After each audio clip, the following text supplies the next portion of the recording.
శ్రీకృష్ణుడి జీవితం ఒక తెరిచిన పుస్తకం. ఆయన లీలలు, బోధనల నుంచి మానవాళి నేర్చుకోవాల్సిన ముఖ్య గుణాలు, జీవిత పాఠాలు ఇక్కడ ఉన్నాయి. నిశ్చలమైన చిరునవ్వు.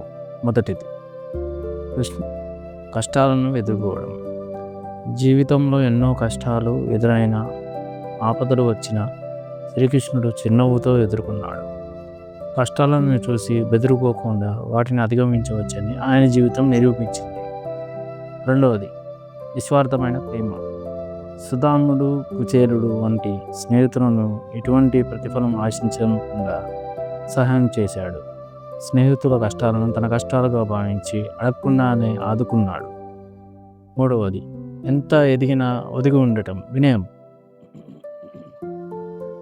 గోకులం బృందావనంలో గోపబాలులతో కలిసి గోపికల కుండలు పగలగొడుతూ అల్లరి పనులు చేసిన అందరినీ సమానంగా ప్రేమించేవాడు. తను భగవంతుడనే అహంకారం లేకుండా అందరిలో ఒకరిగా కలిశాడు. నాలుగవది, ధర్మ మార్గంలో నడవడం. కురుక్షేత్ర యుద్ధం కృష్ణుడు ఎప్పుడు ధర్మం వైపు నిలబడ్డాడు. అర్జునుడికి గీతోపదేశం చేస్తూ కర్మను ఆచరించాలని, ఫలితాన్ని ఆశించకూడదని బోధించాడు. తల్లిదండ్రులపై ప్రేమ. యశోదాదేవికి వసుదేవుల పట్ల అపారమైన ప్రేమను చూపాడు. తన జన్మరహస్యం తెలుసుకోగానే చెరలో ఉన్న తల్లిదండ్రులను విడిపించడానికి మధుర ప్రయాణమయ్యాడు. ఓర్పు, పేషెన్స్. శిశుపాలుడి వద్ద 100 తప్పులకు వరకు అతన్ని క్షమించాడు కృష్ణుడు. ఓర్పుకు ప్రతీకగా నిలిచాడు. సమయం వచ్చినప్పుడు ఫలితం ఉంటుందని, తొందరపడి నిర్ణయాలు తీసుకోవద్దని నేర్పించాడు. బాధ్యత మరియు ఆసక్తులు.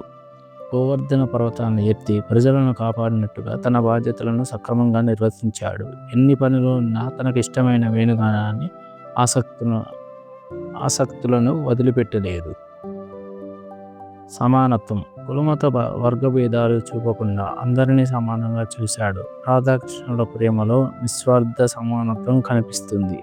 ఈ గుణాలను అలవరించుకోవడం ద్వారా జీవితంలో ఒత్తిడి తగ్గి సంతోషంగా, సార్థకరంగా జీవించవచ్చు. Thank you.